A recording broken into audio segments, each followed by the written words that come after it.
to higher prices.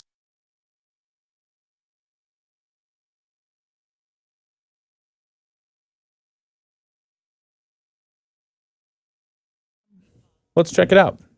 Good morning and welcome to the WSJM Morning Show video live stream for Thursday, April 3rd, 2025. I'm Ken Lundberg. I have a special guest in studio this morning, Greg Weykamp. And Greg, have you been in the WSJM studios before? I have not. This is your first time. First time. Welcome. Thank you. It's great to have you here. And Greg and I were talking about some fun things, including the ice storms up north. And it's unbelievable. They've had to close the Mackinac Bridge a couple of times because of the ice falling down. Did you see the video of the ice falling down on the bridge? Crazy. Holy mackerel. No, that's good. You've got the microphone positioned properly. Perfect. So this hour, we'll talk with Greg about some of the ideas that he has off the coastline here and where those ideas came from. We'll also talk about your history, who you are, and give us a little taste of the origin story. Where are you from? Where you hail from, Greg? I grew up in Grand Rapids, actually Granville, Michigan. Okay. Met my wife, who's a Lakeshore girl at Michigan State. Oh, very nice. And have lived around the world. Lived in Atlanta, Sydney, Denver, Chicago, and came back home. Wow. So you've been all around the world. You lived in all those places, and you decided this is it. Where else would you want to live? It's You're right. Place. I love that. How long did you live down under? About a year and a half. Worked on the Olympics, the Sydney Olympic Village down there in the run-up to the Olympic Games. Okay. So maybe we can ask you about that. And did you get to watch any of the Olympics? Not in Sydney. We did in Atlanta. I worked on the Atlanta Games as well before that. So wait, you get to work on the Olympics, but you don't get to watch them? I did in Atlanta. Okay. All right. Australia, did you get a chance to see any of the countryside there? Oh, absolutely. It's a stunning country, especially the East Coast and down through Melbourne and through the area. So it's wonderful. Oh, fantastic. I'm going to ask you to get a little bit closer to the microphone there. Okay. Yeah, perfect. And so did you go see what's the big red rock? Uluru. Uluru. Yep. My wife got out there. I did not make it to Uluru. Okay. The country's huge. When you're in Sydney, people say, "Well, we're gonna pop by Sydney, go to New Zealand." That's like you're in New York popping by L.A. So it's very far. It's a huge country. So Wow. It's about the size of the continental U.S. That is amazing. That's amazing. So most of the civilization, if you will, that we're familiar with Australia, is on the East Coast. Queensland and everything else is there. Sydney, and then you've got Perth on the very opposite end, West Coast of Australia. But then somewhere, I don't know, almost in the center is that big rock, Pretty much. Uluru. Yep. And it would probably take you how many days? Do you have to fly there? Can you even drive there? I think you could drive there. They come if you were ambitious and didn't mind eating kangaroo. You could, yeah. We're actually doing a project in Perth right now, doing some breakwater work on that side of the world. So we work all over the place, and so that's fun. Have you seen what is it? Point Break? Is that the one with Keanu Reeves? I did not see that movie. So. Oh, you haven't seen that movie? Oh, you must watch that movie because I think it ends up in Perth. Oh, okay. I'll have to watch it. Oh. No, because the surfing in Perth is really. Do you surf at all? I do not surf. Okay, we'll learn. We'll learn because I want to come down and see what's happening in Perth. Okay. All right. It's 7:04. This is going to be a fun ride. It's 7:04. It's the WSJM Morning Show for Thursday, April 3rd. We've got to get some news in. We'll be right back, and thank you for joining us. TNV spoke to Mitchell, who claimed he doesn't need permits because he said the tigers are his emotional support animals. Federal documents show Mitchell bought the tigers from so-called Tiger King Joe Exotic, who is now serving time for selling tigers across state lines and other things. Sherry Preston, ABC News. Offer not valid in all states or where prohibited by law. Loans are subject to lender approval. See website for details. Honey, the credit card bill came, and we're maxed out. Maxed out cards, rent is due. We just need some extra cash to help us get by. Maybe we should go to 27cash.com. With our bad credit? 27cash.com is one of the largest personal loan networks. They can help people with any type of credit get up to $5,000, and cash can hit our bank account as soon as tomorrow. When you need extra cash, go to 27cash.com. That's 27cash.com. 27cash.com. WSJM News Now. Team coverage from the WSJM Newsroom on News Talk Sports 94.9 WSJM. And good morning and welcome to the WSJM Morning Show. I'm Ken Lundberg. It's 7:05 a.m. on your Thursday, April 3rd. and very happy to have you here today. We've got 46 degrees in Benton Harbor, 45 in St. Joseph, 44 degrees in South Haven. Dowagiac reports 48 degrees, as does New Buffalo. And we missed a big one. Thank goodness we didn't see a repeat of Sunday's storms yesterday. Yes, we had the rainfall. Yes, we had the thunder and lightning. Yes, we had some winds, but they sure weren't anything near what we had on Sunday. So thankfully, at least looking at the power outages, it looks like Indiana Michigan Power has restored all but maybe a few dozen throughout the Tri-County area of Cass, Berrien, and Van Buren counties.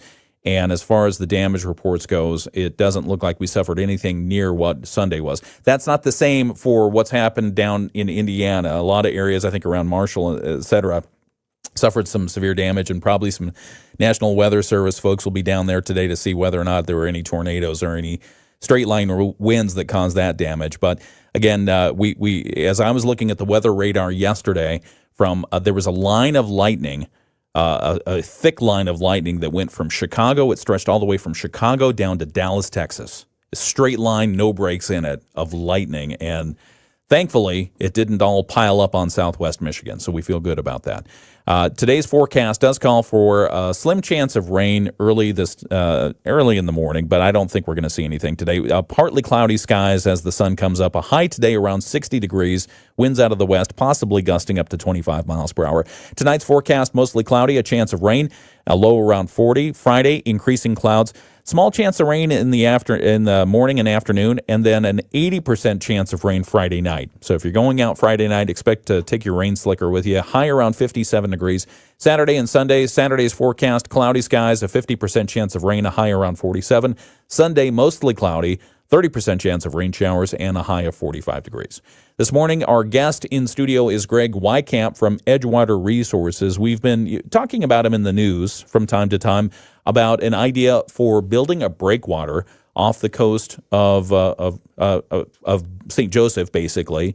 And the breakwater will help with keeping the sand where we think it should be. So we'll talk with him in just a moment about Edgewater Resources, the idea for building a breakwater off of the coast of St. Joseph. Would you say it's Silver Beach? It's actually closer down to Lions Park Beach. So the idea is a series of detached breakwaters that would be relatively close into shore down at that end. So you thinking rocks, big rocks? Typically rock, yes. Okay. So you've seen them before. If you've been out on the water, you know what these breakwaters are, what they look like, and we'll talk about what they do and the benefit of having one. So we'll talk about that and the status of the project as ideas are being formulated in just a few moments right here on the WSJM Morning Show. First, we have to get to some local news. Benton Township is getting its second marijuana-related business just a few weeks after the Board of Trustees approved a permit for a marijuana retailer on Pipestone Road. At this week's meeting of the Benton Township Board of Trustees, the board approved the site plan and a special use permit for a marijuana processing facility at 2077 Yore Avenue. Township building official Loyal Bennett told us applicant Michael Brunson is seeking to open a facility where marijuana that's grown elsewhere will be shipped to that location and then be treated with oils so it can be sold at retail shops. There will be no marijuana actually grown at that facility, and it can't be sold there. It's not a retail location either. Benton Township Supervisor Kathy Yates tells us marijuana businesses have been coming in slowly since the township opted to allow them a few years ago. So the other one is a sale, so we have one of each now. So I think we're probably like stagnant and equal because really the marijuana business is not as people thought it would be. It has really slowed itself down. So I don't think we're going to be getting many more people right away. I think they want to see how it goes. Yates says the township may make a little revenue from the two marijuana businesses, but it's not putting that in the budget just yet. The Benton Township Planning Commission required the new processing facility to have a Knox box installed, along with a filtration system so zero odor is detectable outside. This processing facility is not related to the retail operation that was recently approved, the Crew Cannabis Company, which will be opening at 2390 Pipestone Road later this month. April is Sexually Transmitted Infections Awareness Month, and the Berrien County Health Department is reminding people of ways to keep themselves safe and healthy. Department registered nurse Dion Ragosi tells us that they run a sexual health clinic that has served more than 1,500 people just last year alone. It offers testing for a variety of STIs, which Ragosi recommends every 3 months for sexually active adults. She says syphilis cases in Berrien County have been trending downward after the department raised the alarm about that last year. We work with MDHHS, the state of Michigan, and we have folks that monitor our area in Berrien County. So if a case becomes available, of course, we get involved. A lot of times they're finding out from maybe a test that they had elsewhere, so we will retest here. And Ragosi says those cases have been down, although the health department still wants pregnant women to get tested. Meanwhile, another STI has seen an increase in Berrien County.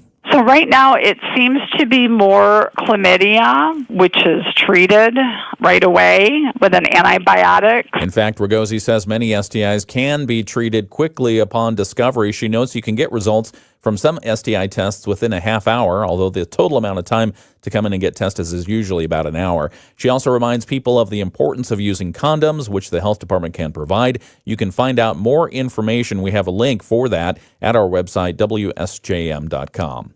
And area Congressman Bill Huizenga is hailing progress being made at the Veterans Administration Medical Center in Battle Creek to improve its record keeping. Huizenga toured the center this week with VA Secretary Doug Collins and was told about efforts to get a new electronic record system in place after several delays during the Biden administration. Huizenga says a new electronic record system is coming sooner than previously planned. Secretary Collins had two good announcements, great announcements. One was that he was expanding the number of VA facilities that were going to be having this new system rolled out, and he announced that they are moving that rollout up from the end of 2026 to April of 2026, so a year from now. Huizenga says Collins told him about a variety of record problems at the VA stemming from outdated and varied records systems in use. He says Collins couldn't even tell him how many employees the VA currently has. That's a look at some of the news that we're covering this morning from the WSJM newsroom. We have more, including that Benton Harbor EPA grant, $20 million. Remember, it was given, then it was canceled. Well, now it's been given back. So we'll have that story and more coming up later this hour right here on the WSJM Morning Show. We've got sports with Dave Wolf. He's back. We also have our interview with Greg Weykamp from Edgewater Resources. We're going to begin that now on the video live stream on YouTube and Facebook, WSJM. Just search for that, and we'll hear that. We'll be back on the radio in a couple of minutes. But don't miss a thing. Go over to the video live stream as well, right here on WSJM. The Seattle Mariners scored 3 runs off of... Okay, and we're back on the video live stream. It is Thursday, April 3rd, 7:13 a.m. Eastern Time, and we're talking with Greg Weykamp, Edgewater Resources. Good morning again. Good morning. We're very interested in origin stories for our guests, and so for those who don't know you, would you please introduce yourself? You can start at the beginning. Feel free, and be as verbose as you wish. Okay. My name's Greg Weykamp. I grew up in Granville, Michigan. Been a boater my whole life. I went to Michigan State. I actually have a degree in landscape architecture, which is in the context of sort of architecture, civil engineering. We're sort of the guys that are in between everybody, pulling it all together. Oh, okay. So it's really more of a systems, solutions, things like that. When you say, sorry to interrupt, but when you say system solution, what do you mean? Instead of thinking about I have this one defined problem and I'm going to fix this one thing, looking at what caused the problem, how do we think about it in a bigger scale? And then while we're solving the problem, can we improve things actually? Instead of just, instead of a defined small problem, looking at the causes and then the effects of whatever you do to impact it. So I like that. So in other words, the way I'm thinking about it is if I have a leak in my basement, I can patch the leak all day long, but that's not going to get at the root of the problem. Exactly. If you're still getting flooded from the outside, you haven't solved it. You just, if you can take a step back, what are the causes and try and get in front of it. Yeah. Okay. So please proceed. Origin story. Sure. Yeah. So I went to Michigan State, met my wife there. She's from Lakeshore, Stevensville. And then we went down to Atlanta to work for a company called EDA. It was the largest. Is she also in engineering? She's in landscape. She's a planner and landscape architect as well. Okay, very good. So we worked for EDA, which was the largest planning and design company in the world. We had offices all over the world, which was fun. About 2,000 people. Went to Sydney, moved to Denver, opened an office in Chicago in 2007. Perfect timing, right, for the big economic crash. Yeah, right. And we were acquired by a company called AECOM, which is an even more enormous firm, about 120,000 person engineering firm, traded in Wall Street. Kidding. Took all the fun right out of it. It's a great company, but it's it's huge. When you do design projects like we do, you want to be actually doing the design work, not the managing and all the other stuff. So in 2010, I decided to come back here, founded Edgewater Resources to work on shorelines and marinas. I do everything I've always done in terms of land planning, urban design, community outreach, and coastal engineering, things like that, but with a complete focus on marinas and waterfront. So we designed the whole Inlet Harbor Shores project, the hotel, the marina there. Wow. And we've just been very fortunate to have grown a lot here over the last 15 years. That's fantastic. Thank you for sharing that. It intrigues me that I think the first thing you said was when I asked you for your origin story, you said, I'm Greg Weykamp. And then second thing you said was, and I've been boating since I could walk. Exactly. Yeah, so I love being on the water. You like to boat? Absolutely. It's great fun. It's when we lived all over the world and sailing in Sydney, Colorado's a great place, except there's absolutely no water. So we were happy we had our twins back in 2005, wanted to get them closer to grandma, so moved to Chicago. Rapidly figured out that 100 miles is still not nearly close enough to grandma. Yeah. So we moved back to St. Joe. Yeah. So, that's really cool. Loved it here ever since. Yeah. And so you've got 2 kids? 2 kids. Twins. One's at Michigan State, one's at Butler University. Wow. So. Do they do that oftentimes? I thought twins did everything together. They did everything together, and they're very happy to be in different places. They check in with each other all the time. They're great friends. That's great. But they're doing their own thing. Do twins run in one of your families? They do now. Okay. Very nice. He started a trend. We're talking with Greg Weykamp. He's founder of Edgewater Resources. What do you call yourself there? President, founder, owner? Sure. Yeah, all Chief Kahuna, all that? And just... we are such a great team. It's been we're in global headquarters of our 35-person design firm. That's awesome. We have my partner Jack is a coastal engineer with about 50 years experience.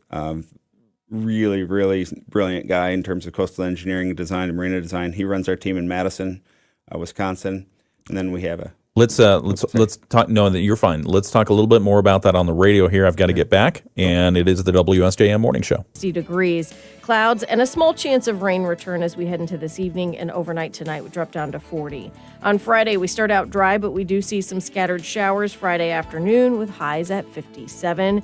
We're expecting off and on a few rain showers on Saturday with highs at 47. I'm Chief Meteorologist Carrie Peugeot. The Morning Show with Ken and Friends on 94.9 WSJM. 718 WSJM Morning Show continues. We've started the interview with Greg Weykamp. He's the head of Edgewater Resources here in St. Joseph, Michigan, and you've been in for 15 years now. 2010. 2010 you founded, and so it's 2025. Yeah, so 15 years. And you don't do this alone. You've got 35 people there, and you said co-founder or partner? My partner Jack. Okay. Jack Cox. He runs our team in Madison. Coastal engineer with 50 years experience. He's one of a very small number of what's called triple board certified port, coastal, and navigation engineers. Wow, what is that? That's so. You have like a board certified cardiologist. Okay. So you have your doctor who's a doctor. So there's an engineer who's a PE. When you demonstrate exceptional expertise in these things, you can become board certified in port engineering, coastal engineering, and navigation engineering, which is how boats move around. So that's amazing. He and I are there's the sort of standard manual in the United States for marina design is called ASCE, American Society of Civil Engineers, Manual 50, Planning and Design Guidelines for Small Craft Harbors. If you're ever having trouble sleeping, looking it up, pick up a copy, you'll knock you right out. We are leading the writing of the next edition of that manual. So this is a pretty small world of marina design specialists, and so we love what we do. It's really fun. That's amazing. And I mean, if you've ever been on the water with a boat, I mean, engineering is all around you, from the way that you get the boat into the water to where you might tie up at a slip to the navigation in between. And so Greg is being a little bit modest. So he has more than 25 years of experience in the planning and design in the public realm. I got this off your website, so I assume it's accurate. With an emphasis on implementation of sustainable built landscapes and urban waterfront environments. You've worked on waterfront parks, marinas, master planned communities, urban revitalization, streetscapes, parks, recreation facilities. You, as we mentioned, you were a principal in the Chicago office of AECOM. Is that right? AECOM. Yeah. AECOM. Yep. Internationally, you've worked on the Centennial Olympic Park in Atlanta, the Olympic Village for the 2000 Olympic Games in Sydney, Gateway and 31st Street harbors in Chicago, and the redevelopment of Denver's Stapleton Airport into an award-winning urban infill resident community. And we've got your knowledge here. That's pretty cool. It's fun. You always want to move back home, right? And so our whole team pretty much has come from those kind of national planning firms.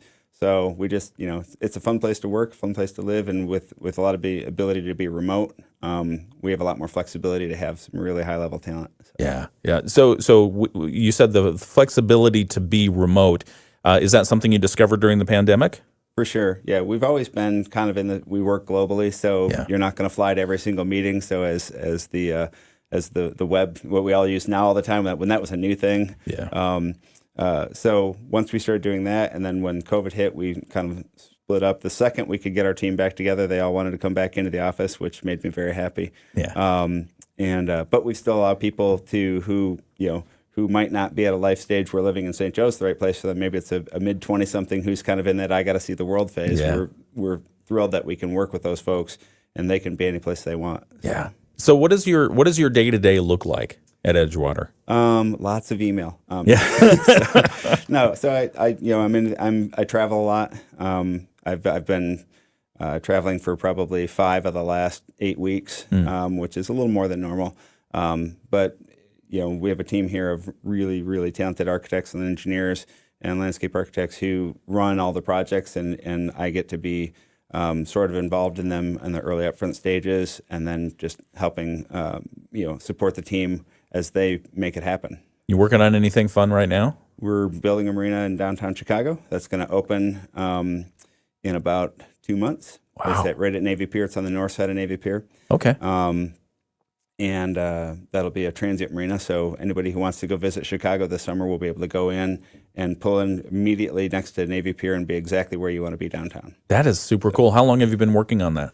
Since 2017. Oh, wow. We had a little bit of so we were ready to go in 2020, and then there was a change in the mayor's office, and for whatever reason, the previous mayor didn't feel like this was a good idea. Okay. And so we had a delay for about 4 years. And when the new mayor came in, with just a few weeks, got the project back on track. And we have an incredible construction team at JF Brennan over there who's building the project. Yeah. And working with the team at Navy Pier. They're really great people. And we're flying, but we're going to be open here in just a couple of months. That's great. So as you're standing on the end of Navy Pier that's into Lake Michigan, where is it? It's on the north side. So if you're looking at the end of Navy Pier, looking at the out at the lake, we're going to be on the left side there. Okay. The south side is where all the cruise boats are. We'll be on the opposite side. We're going to take that whole we call it the north slip. So we'll be in that whole area. Oh, sweet. Beautiful. Okay, so we've had you in the news a couple of times talking about, and I want to get into these Olympic projects because I'm just fascinated by that and other things that you've been working on. But as we've had you in the news in the last couple of months, you've been talking to some of the government bodies around here about a potential breakwater project out on Lake Michigan off of Lions Park Beach. Yeah, exactly. So tell us a little bit about.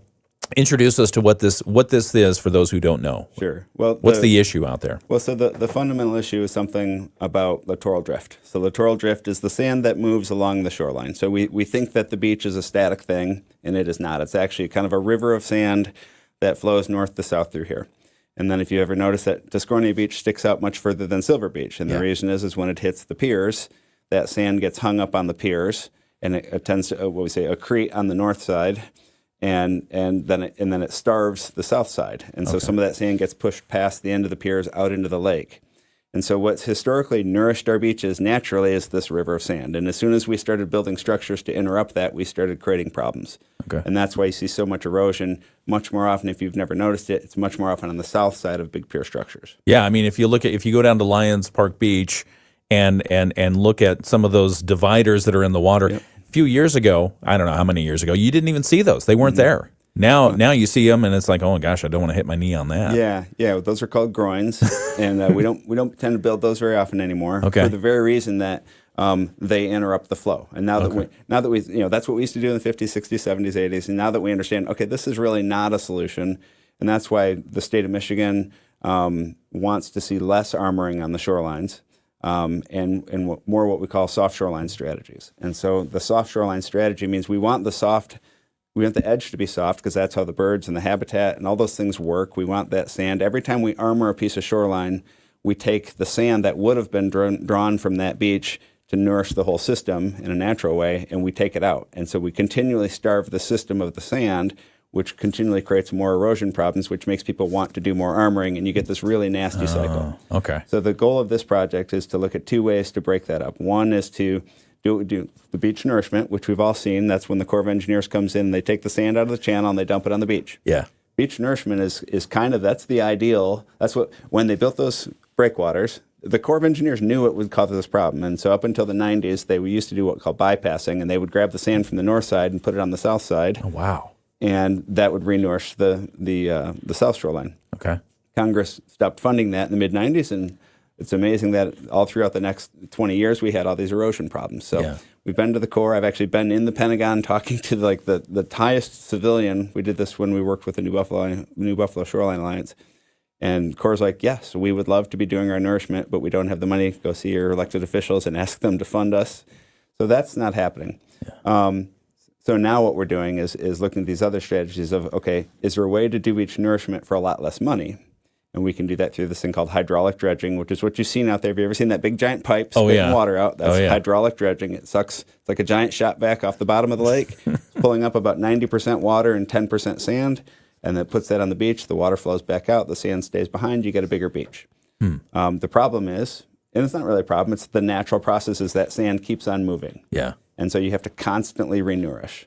So there's two And strategies. that's expensive, right? It is. Give us an idea how expensive. Well, beach nourishment, the cost depends on where you get your sand from. Yeah. So if you're doing what the Corps does, and it's hydraulic dredging, and you grab it and you put it on the beach, that's actually the cheapest possible way to do dredging and nourishment. It's about $10 a cubic yard. So that's very affordable. Most of the time, we don't have that source for nourishment, so you're talking about trucking in sand, which is way more expensive, like 10 times more expensive. So that's why you do very little of it. So if we could first find a source of low-cost sand, and, well, when that sand and littoral drift comes down the beach, once it gets pushed out into the lake at the piers, when it gets into water past about 20 feet, that sand actually drops out of the drift pattern and lays on the bottom of the lake, and it's lost from the drift pattern. And so there's, just offshore of our piers, there's actually large accretions of sand that are being deposited from the littoral drift pattern that aren't getting down to the south where they should be. Oh, wow. So if you're in Florida and Texas or other places, you go and grab that sand off the bottom of the lake and put it back on the beach. For reasons that I don't fully understand. We don't do that much in Michigan. The Eagle has been opposed to that, and the rationale has been we don't, that's a habitat impact. We tend to think about the bottom of Lake Michigan as kind of barren sand, but they would say no. The fisheries folks say there's a lot of good habitat down there. So, but in following your train of thought there, if the littoral pattern keeps dropping the sand because of what we did to disrupt the sand unintentionally, that's eventually going to be an island, right? It's going to be a berm. Well, that's why we dredge at the pier heads all the time because that's where the sand is accreting, and that's a natural thing. So the strategy needs to be, okay, if I can use that as a source of sand, and we partnered on this project with Abbenmarsh, another firm here in town. And they did some studies on the sands, on the is it sand, is it habitat? And so we actually had Michigan Tech went out and did underwater photography. Dr. Guy Meadows and his team came down, and they have a submersible drone, and they took pictures. So we showed fisheries that, is this habitat? And like, no, that's not really habitat there. So that was the first big hurdle is, can I use that as a source of sand to put on the beach? And I'm basically taking the sand that but for the piers, would have been on our beach anyway. And now it's accumulating over here in this pile, and we're saying, can we go to that pile and put it back on and do it very cheaply? And the answer is, we think that's possible. So that was step one of the project, was where it is not a habitat we're concerned about, and where we're going to put it is not a habitat that we're worried about harming. In fact, we would be improving it. So that was hurdle one, was a low-cost, affordable way to get sand and put it on the beach.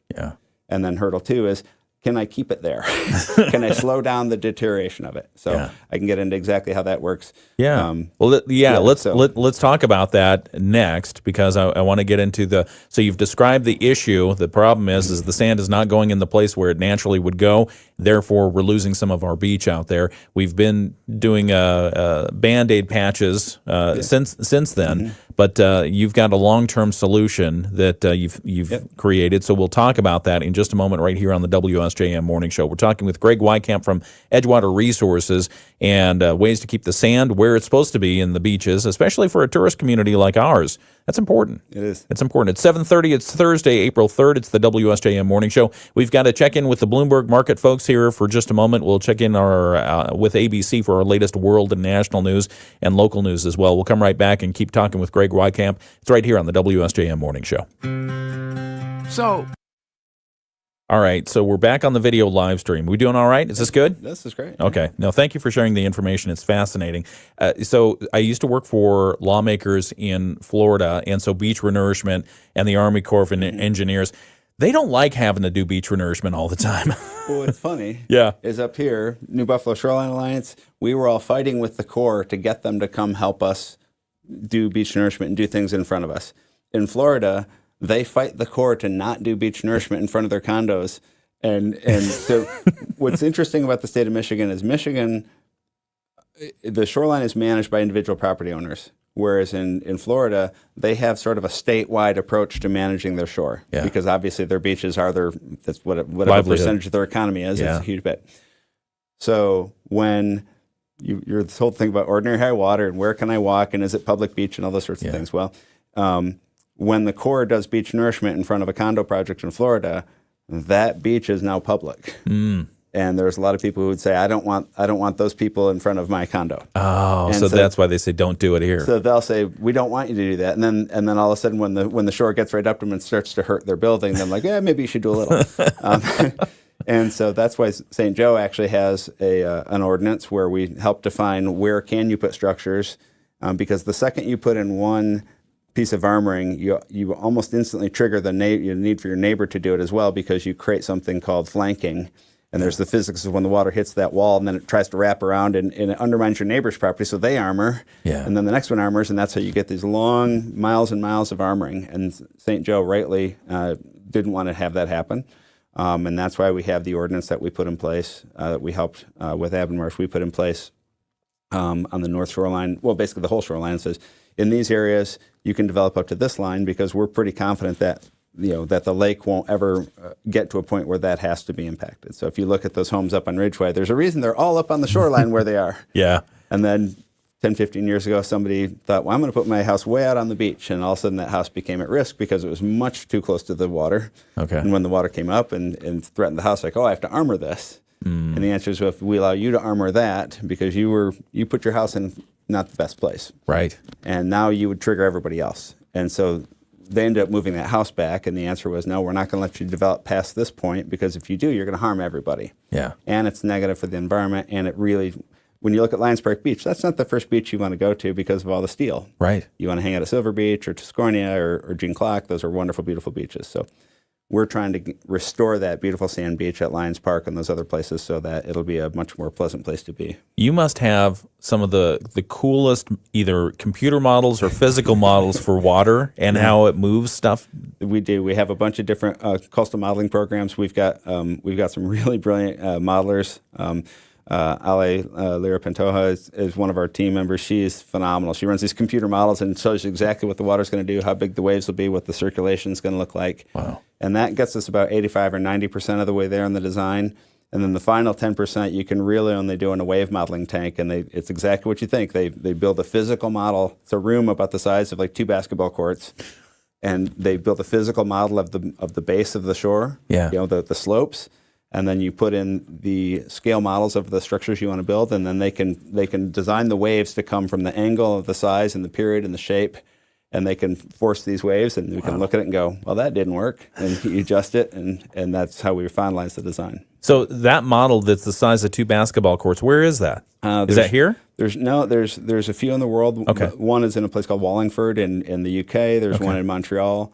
University of Michigan and I think Texas A&M have they're kind of one-dimensional ones where it's like a sluice, where it's like, the water goes down a sluice and you can test it in one angle. The bigger models in Toronto and in the UK they're full three-dimensional models of.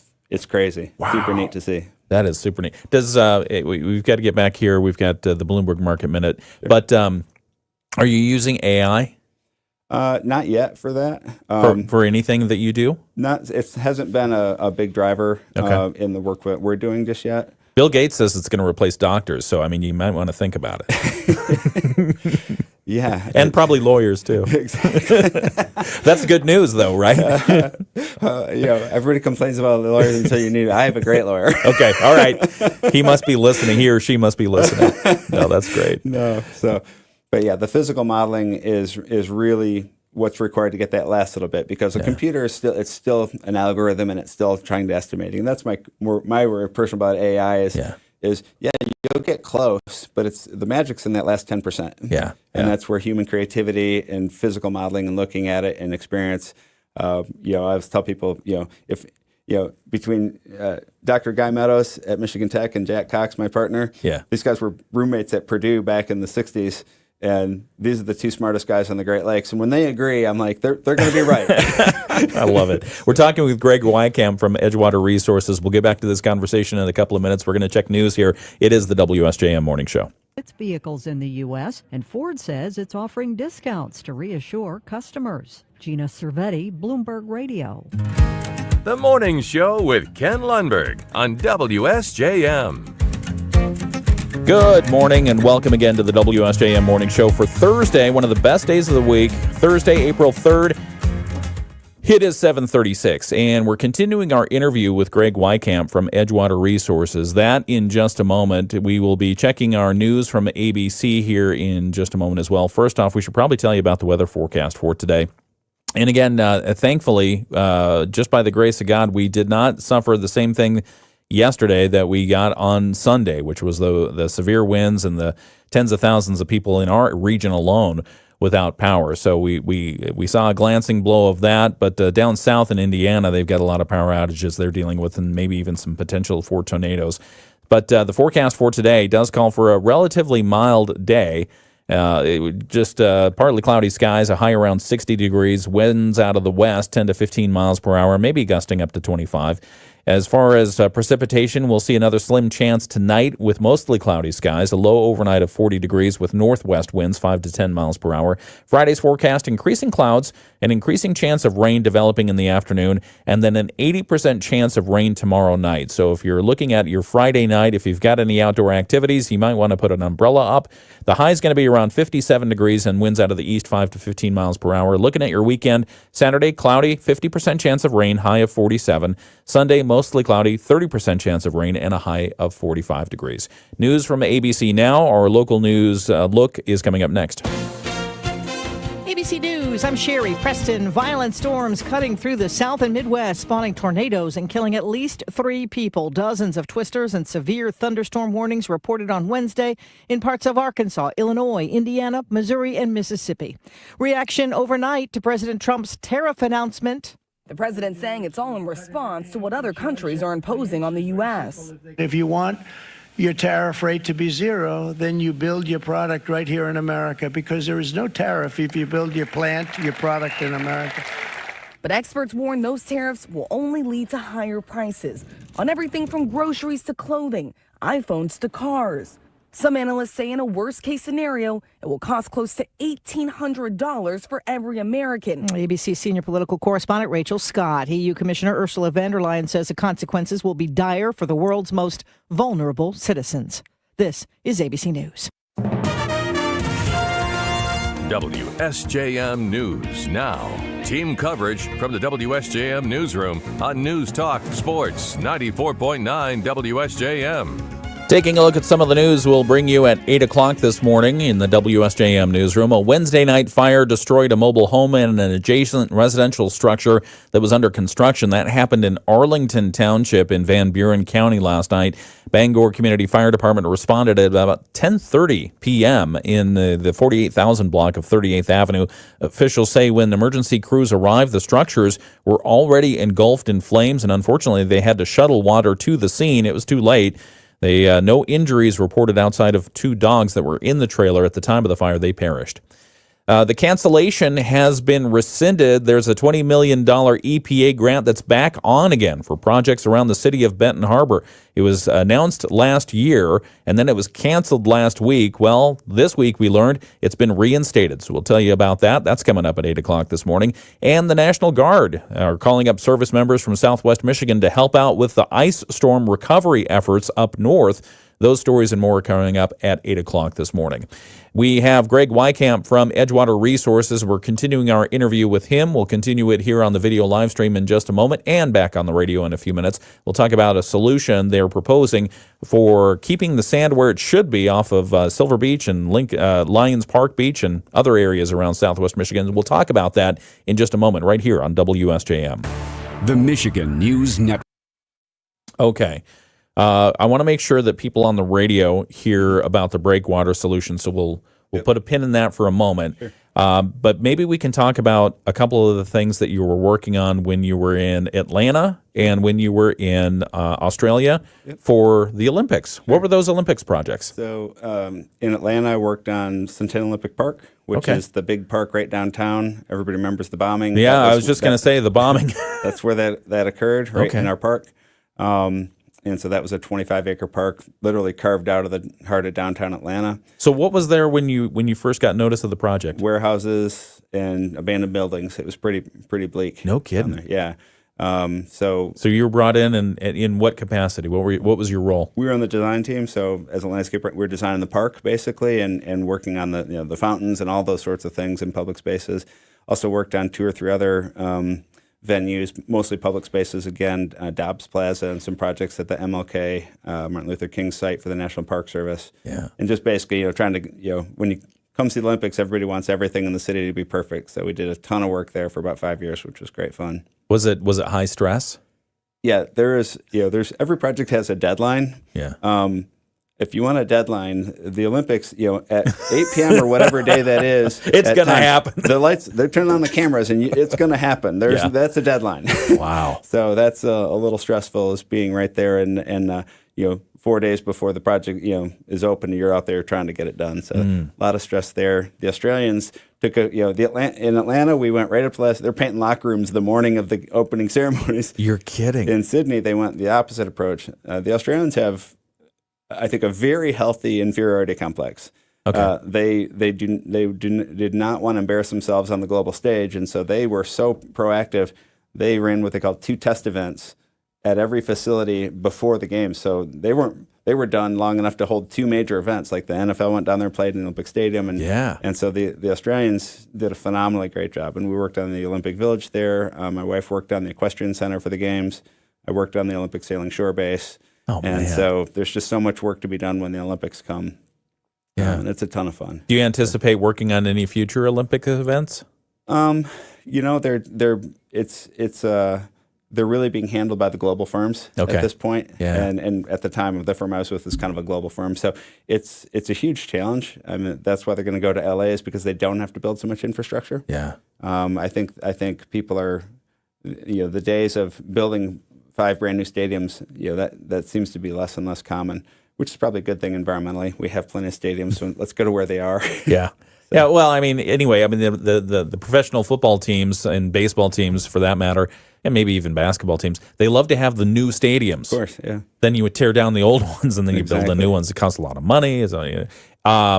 And we probably shouldn't even talk about tariffs, but does that affect? That has to affect big civil engineering projects. It affects everything. Yeah. So steel, for example, that's the first one. Yeah. Lumber. So we've been talking to our suppliers, of course. I mean, we're in the middle of building a marina in Chicago, and so every piece of steel, we're like, our contractors were super proactive. They ordered a bunch of stuff ahead of time, knowing it's coming. So it's going to affect everybody. We put in electric pedestals and things like that for the boats to plug into. That's all electronic equipment that's got chips and all that stuff. And steel, every single thing you touch and feel is going to get, So look for the prices to go up. I don't see any other way unless demand goes down so much that we just don't have the money to buy stuff. It doesn't make sense to me, but I'm not an economist. And seeing demand drop, I don't know that that's the outcome that they're looking for either. It's one way to fix inflation. Yeah, right. Talking about some of the challenges that you face, like let's talk about the Chicago boat marina. What kind of challenges outside of political? Because you had the administration say stop work for 4 years. That's got to be frustrating. But what kind of challenges do you face? Well, it's the same thing everywhere. It's the physical challenges, understanding the geotechnical conditions about we're driving piles in, and what you see above the water. There's 20 feet of water, and then the pile's going down. So those conditions, the wave climate. The outer federal breakwater in Chicago is not particularly high, so it allows a certain amount of waves. Now we're calculating the wave overtopping over this structure, and what's that going to do at our marina? And the physical considerations are the big ones there. Funding and financing was not as big a deal simply because it's Chicago. It's a great market. We've worked on if you're building a marina in Fort Lauderdale, you can charge anything you want because the demand is so high down there and there's so much money. So, it's always that balance of fiscal responsibility and engineering they have to come together. Wow. What's the biggest challenge you've ever faced? Wow. Thinking about civil engineering and structural engineering. Honestly, I think it comes down to like building 31st Street Harbor in Chicago, which is a $103 million project, is building community support for project. There's this perception that marinas are for this elite, wealthy group of people, and there certainly are some. Super yachts are a whole different universe of money, like literally completely different. I'll just tell you, the biggest marina we built is 31st Street Harbor at $103 million.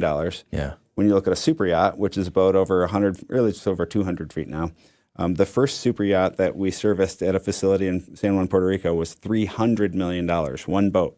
Wow. And so you have to completely recalibrate your idea of money. But what we want to focus on is, when that boat comes into your port, I want you to visualize $100 bills flying off the back, right? And so the question is how do you build a project like this and benefit everybody, not just the boaters? So 31st Street Harbor was a great example of that, where we tried to create as much public space as possible, that all of the money that was invested in the marina created public parks and public spaces that anybody can use, not just the boaters, but the boaters are paying for it. All of the funding is paid for, and it was a revenue bond funded project that is funded completely by boater revenue. So there's no tax dollars, even though it was a $103 million public park project. Wow. So that's what I think is the challenge is designing marinas, but also designing them in a way that creates more public benefits. And the reason to do that, of course, is it eases permitting and local entitlements and all those things. We're kind of done privatizing our water. Those days are kind of in the past, and what most people want to see is they want access to the water, and we create real value when we build a residential product or something overlooking a public waterfront with all this activity. So the private beach is always something that people aspire to, but that's not what the younger people are looking for. They're looking for a more beautiful, vibrant public space. Yeah, and I totally agree with you. And I'll ask you in a minute about any kind of engineering frustrations that you see in just a moment. You don't have to. It'll be just kind of a fun thing. But it's 7:48. It's the WSJM Morning Show. We're talking with Greg Weykamp. He's from Edgewater Resources. Thanks for coming in today. I really appreciate it. We're going to do our Moody on the Market update in just a moment and have you talk, if you would, about the solution that you have proposed out there on Lake Michigan around Lions Park Beach. And what it's going to do. I'll pellet you with questions because I'm just fascinated by this project. I think it's going to be fun. And anyone who's ever been out on any kind of body of water of any size, when the wind comes along and storms come along and you're in a small boat, it feels even smaller. So you look for those breakwaters, any port in a storm. Exactly. So we'll talk about it in just a moment right here on WSJM. Breeze, clouds, and a small chance of rain return as we head into this evening, and overnight tonight we drop down to 40. On Friday, we start out dry, but we do see some scattered showers Friday afternoon with highs at 57. We're expecting off and on a few rain showers on Saturday with highs at 47. I'm Chief Meteorologist Carrie Peugeot. The Morning Show with Ken and Friends on 94.9 WSJM.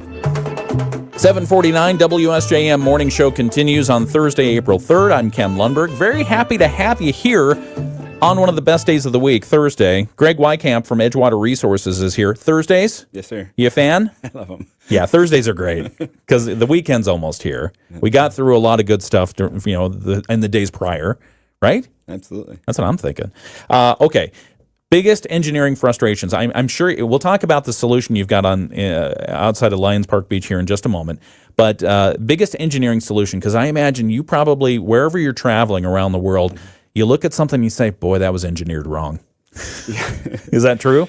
Well, it's interesting the way technology evolves, right? And so the breakwaters we used to build, these big, long, continuous breakwater, well, most people visualize as breakwater as like a mile-long thing of stone. Yeah. And we've really shifted away from that because it has these big environmental impacts, and you build this project solving one problem and don't realize you're creating all these other ones. Yeah. And so the idea for us is to leverage every single piece of it to create as much benefit as possible. So these big breakwaters, and we built one at 31st Street Harbor. It's a half a mile long, and it's this monstrous thing. And it has to stop 35-foot waves, which people don't believe we have on Lake Michigan. Yes, we do. Wow. The idea now is to break that up into what we call segmented breakwaters, and there's a number of really important reasons for that. Number one is we can design them in these overlapping little sort of paisley-shaped islands. We can align them in such a way that they provide the same amount of wave protection, but they also allow a lot more water circulation. And so if you think about that pattern of littoral drift we talked about, it's a current. It's basically a river flowing through the lake. Right. And when that hits a structure, right now the structure's pushing it offshore. What we've done is learned how to design them in such a way that we can take that same circulation current and direct the sand onshore. Nice. So we can actually direct the sand back to the beach. And we've done this at Illinois Beach State Park for Illinois Department of Natural Resources. That project was just built. It's open now. It's not like you're visiting it, but it's using these smaller clustered rock islands that break up the wave current, the wave energy coming in at a certain angle, and then they direct the water currents to direct the sand where we want it to go, in this case, back to the beach. We've done them in other marinas where the idea was to direct it away from the marina. We want it to go to the left, not the right, or we want it to go right or left. So my partner Jack and our coastal engineering team knows how to shape these things to say, we want the sand to go from this far offshore and put it on the beach and restore the beach. And so when we do the nourishment, we call that pre-nourishing. We got to improve beach. Let's put these offshore segmented breakwaters. They're relatively small. They're relatively low. They're broken up into islands. They're relatively close to shore. You would still have a soft beach. And that soft beach, we would know that it would stay in place because what strips away the beach is the waves hitting it. And so we'd have equilibrium with the drift pattern. Some of the drift would continue on south just like we want. Some of the drift is going to come back to the beach to constantly re-nourish it with no pumps. It's just natural currents. Yeah. And is this what you're this proposing? Is exactly what we're proposing, yeah. So how would that work, and what would that look like? So what it would look like is, so if you generally think our focus right now is down by the water plant and starting there and working our way north for roughly the south end of Silver Beach. Okay. So that's the primary area here. And the reason for that is Silver Beach itself is protected by the pier, so they don't need any more. Okay. And so you wouldn't see anything there. And then when you get south of Silver Beach, we've looked at 2 or 3 potential configurations, and it would be a series of small islands, basically, that would be out in sort of a linear formation. And if you go on the website, I think the city has it up, that you can see our report. And there's a bunch of these beautiful, small, interestingly shaped rock islands. And then the idea we also go in is we set certain rock sizes, working with fisheries ecologists to say what size rock and shapes and depths and those sorts of things create the right kind of fish habitat for, say, the perch or whatever it is we want to support here. Salmon, there you go, whatever it is. And so how do we support those? And so we have improved water quality. We're not trapping a body of water, of stagnant water on the beach, so we're not going to have a problem with increased E. coli or anything like that. Yeah. We still allow plenty of circulation. We would allow the sand to accrete, and you now have a sand beach at Lions Park instead of all that steel. The residents that are just to the north, and that's actually public property in front of there. So they would have more sand in front of their homes as well. Basically, it would create a bigger beach the whole way. How realistic is it that we'll see this move forward? What status is it in right now? So right now, we haven't done much of this in Michigan, not because Department of Environment of Great Lakes and Energy. Yep. I should know this. I work with them every day. Fantastic people. And the key for them is when they issue a permit, every permit they issue becomes a precedent. And so the key for them has been work with us to help. We know this is a good solution. We know it's being used other places. We don't have a kind of a process in Michigan to prove it. So we're working slowly through, what are the hurdles you have to understand that they have to say, is this going to be a net positive impact or net negative impact? And they're great partners helping us say with the fisheries folks, okay, yeah, you looked here, that's not habitat, you can put it here. That's not habitat, that's a big hurdle. Same thing with anytime we put a rock structure on the bottom, from them, they're protecting the public trust. So if we're going to allow somebody, in this case it would be the county or the city or a combination of both, to put these structures on the public trust bottomlands, is that a positive or negative? And so working through that process with them, we've covered some hurdles. And so the next step is that clearly the funding for a project like this, they're not inexpensive. We don't have cost estimates yet because we've just got some loose concepts. We've sort of tested out the first layer of feasibility. The next step would be to do what we call preliminary engineering, which is where we advance the design of the concepts that we have to the point we can submit for a permit application, and then go through that process with the state and the Corps of Engineers to say, okay, what are the steps we have to take to prove that this is an environmental benefit? So let's say that you're able to successfully do that. Who's paying once you decide how much it's going to cost, or once it's decided? A project like this is going to be a county project or a city project, or it's most often an intergovernmental project. All the agencies, we've worked with Berrien County and the city of St. Joe in this case in particular. And I think we would get some funding from the state as well, because the state is looking for a better solution broadly to our shoreline problem. So I think we would get state support as well. This would be basically a pilot project to say, here's this concept. We know it works in other places. Can we find a way to make it work in Michigan and meet all of our environmental regulations? Yeah. Do you think so? Where does it stand at this very moment? What's the next step? The next step right now is we've gone through this basic feasibility, and I think we've proven out these concepts that they will work, and so that it's worth taking that next step into preliminary engineering. And so we're talking to the same client group we had with the county and the city and say, hey, here's what the next steps look like. And then the idea would be, and Representative Andrews helped fund the initial project. So he's been a great supporter as well. So trying to sort out how do we take that next step and get funding for that project. And so the idea is we're going to better protect our water plant. We're going to better protect our beach. We're going to create the economic benefits of more beautiful beach. And so trying to figure out through Michigan Economic Development Corp., Eagle, Fisheries, the Corps, how do we get funding to test this out? Because if we can show that it works here, you might see this applied in a lot of places, and you'd have much softer shorelines, much better environment. And at some point, we actually sort of reverse the damage that we've done from all this shoreline armoring. Yeah, no, that's great. Thank you for sharing that information. I'm sure we'll have more questions, and I'll have one or two in a moment. But this part of this segment of the interview is brought to you by Moody on the Market Update. It's by Insurance Management Service. Call IMS today. They are your local auto owners insurance agency in St. Joseph and in Niles. And so we'll put this. Make it available through our moodyonthemarket.com website. So if you want to see that or feel any part of the interview, just check it out. It's on Facebook. It's on YouTube. We'll also write an article and put it up on moodyonthemarket.com. But Greg, thank you for this fascinating information. And for those who are out there who are thinking, okay, this sounds like a great idea. It sounds like it'll have great benefits of renourishing the beach. What's it going to do for boaters? You say there are going to be islands out there. Is it going to be an obstacle course? I can't even say that word this morning. Is it going to be hard to get through? So the idea is they're going to be relatively close to shore, not where most of the boating goes on. I boat out of St. Joe all the time. I've raced since I'm out all the time. Yeah. It's not, certainly anything that's in the water, it does have the possibility of being a hazard to navigation. Sure.